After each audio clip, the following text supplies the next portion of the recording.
Zahid Oruç.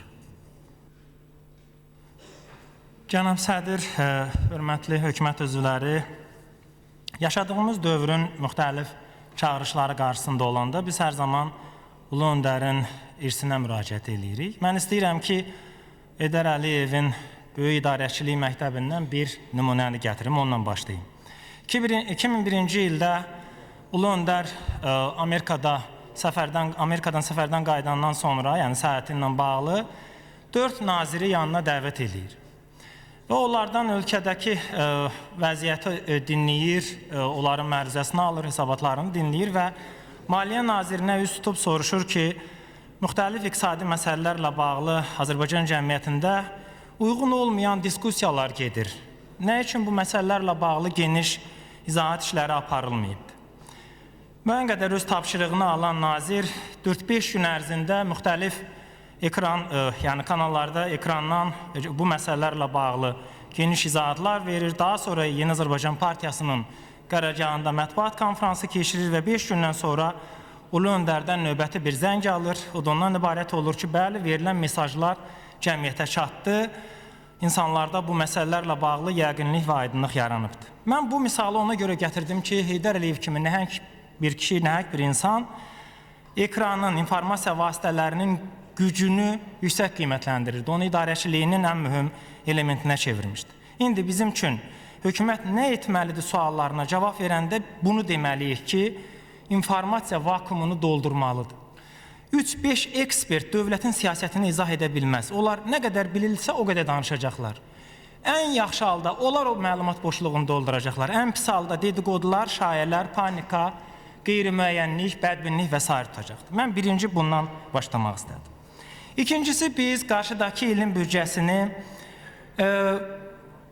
konsentrasiya olunmuş büdcə, konsolidasiya olunmuş büdcə, səfərbər olunmuş büdcə, qənaət büdcəsi və s. adlandırırıq. Çox yaxşı. Bu deməkdir ki, əvvəlki illərin uğurlarını qoruyub saxlamalıyıq, amma səhvlərinə də yol verməməliyik. Biz indi bu müzakirələri apardığımız günlərdə Respublika Baş Prokurorluğu tərəfindən 2 nazirlik ətrafında o məlum istintaq tədbirlərini mediadan izləyirik. Diqqətinizi o məsələlərə cəlb eləmək istəmirəm, yox.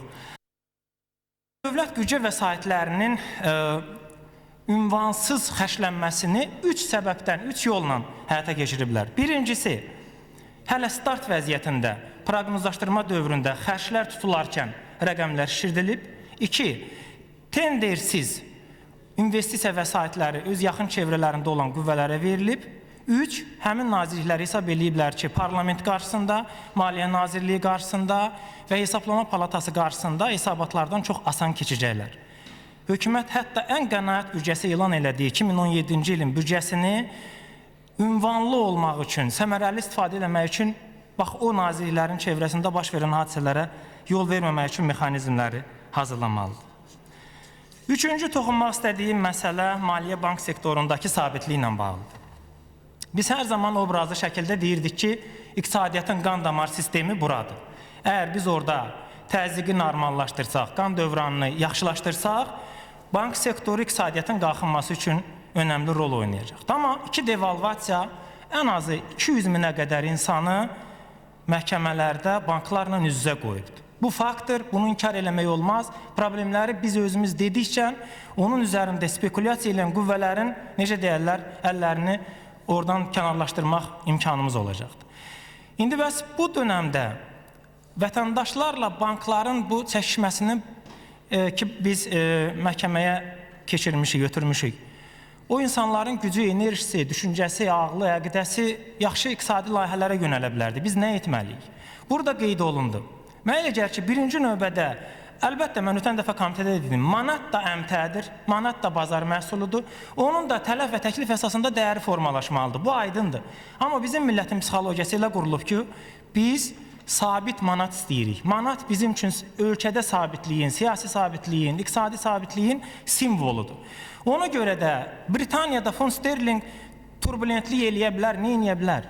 Və yaxud avronun kursu hər gün dəyişər. Amma Azərbaycanda manatın bəlli bir sabit kursuna nail olmalıyıq ki, vətəndaş da özünün saxlanıcında olanı çıxarsın, investor da və s. Ona görə də Azərbaycan beynəlxalq məkanda investor kimi çıxış eləyir Serbiyadan Yunanistana qədər. Bunlar çox önəmlidir. Bunlar yüksək tədbirlərdə Azərbaycanın buna gücü var. Amma eyni zamanda o vəsaitlərdən Qüdrət müəllimin dediyi kimi 1 milyard gətirmək kifayətdir və onu Elman müəllim qeyd elədi ki, bank sektoru onu absorpsiya eləməyə, yəni udmağa, o vəsaiti xərcləməyə gücü yoxdur, qeyri-sabitdir. Vətəndaşlara o şərtlə verin ki, aşağı faizlə, vətəndaşlar bankların borcunu onunla qaytarsın, bu proses normallaşsın. Çünki bir daha deyirəm, kredit açar rolunda çıxış eləyir bu məsələdə. Dördüncü toxunmaq istədiyim məsələ özəlləşmə ilə bağlıdır. Bilirsiniz, yenə də Ulu Öndərin idarəçilik dövrünə qayıdıram. 93-cü il ən mürəkkəb hərbi siyasi şəraitdə Heydər Əliyev hakimiyyətə gəlmişdi. Amma o dövrdə ölkənin bütün təhlükələrinə baxmayaraq 3 mühüm sahədə strateji qərarlar, bəlkə də inqilabi qərarlar verildi. Birinci, torpaq vətəndaşların şəxsi istifadəsinə verildi.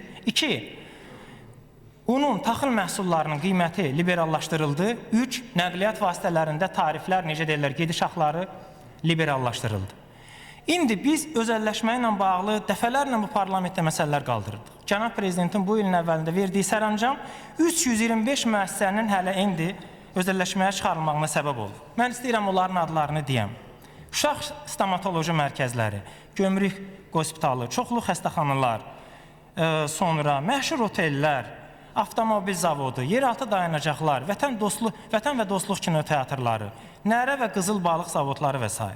Biz də illərlə elə bunları deyirdik. Deyirdik ki, dövlət qarışıq iqtisadiyyata söykənməz. Bu sayədə özəlləşmə aparanda 1, dövlət hüquqdan azad olacaq. 2, rəqabət yaranacaq. 3, xidmətin səviyyəsi artacaq. Mən bu prosesi enerji sektorunda da dəfələrlə təklif eləmişəm. Baxın, bizim hamımız mobil telefondan istifadə edirik. Kimsə bizə deyirmi ki, Azərseli seçmə, Bakseli seç. Xeyr. Özümüzün könüllü qərarımızdan asıldır. Kimsə bizə deyirmi ki, israfçılıq elə və ya eləmə. Nə qədər sözümüzü uzatsaq, Azərsel o qədər qazanacaq. Bu iş prinsipini enerji sektoruna tətbiq eləmək lazımdır. O halda dövlət tarif yükündən azad olacaq. Onu artıq verilən qərar dövlətdən görülməyəcək. 5-ci toxunmaq istədiyim məsələ indiyə qədər qoyulan layihələrin iqtisadi faydasıdır. Cənab Prezidentin verdiyi qərarla həyata keçirdiyi yüksək tədbirlə Taxta Körpü su anbarı və eyni adlı su elektrik stansiyası quruldu. Doğrudan da çox nəhəng layihədir. Amma onun nəticəsində 100 min hektarlarla ərazi mümbitləşməli idi, vətəndaşlar ora köçməli idi, oradan məhsullar istehsal olunmalı idi, kənd təsərrüfatı bundan qazanmalı idi. Qoyun da müvafiq qurumlar desinlər görək o sahədə bu addımlardan nə dəyişir. 6-cı məsələ toxunmaq istəyirəm. Xarici dolların getməsinin azaltmaq istəyirik. İstəyirik ki, daha çox gəlsin. Yaxşı, mən sizə bircə maddəni demək istəyirəm. Metal deməli maddəsi üzrə, metaldan daxil olmalar üzrə 134 milyon biz həmin o əlvan metallar və digərini ixrac edirik. 134 milyon, onun 98 milyonu qızıldır.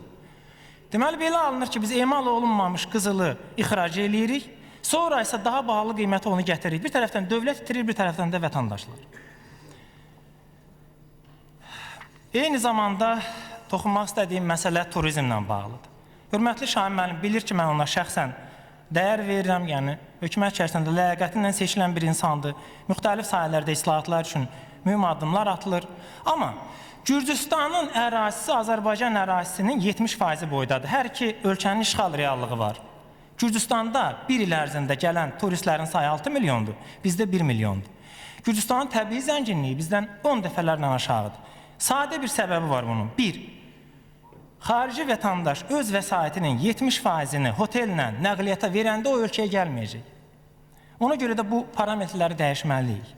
Doing Business-dən Şahin müəllim misallar gətirdi. 4 parametr üzrə irəlilədiyimizi qeyd olundu. Biz 65-ci yerdəyik, Gürcüstan 16-cı. Amma niyə? Çox sadə bir səbəbə görə. Kredit əl çatanlığı azdır, tikinti icazələrinə görə 127-ci yerdəyik, kommunal proseslərə qoşulmaq 117-ci yerdəyik və s. Bunları dəyişə bilərik. Dövlət qulluğunda mən xahiş edirəm, qaydaları sadələşdirin.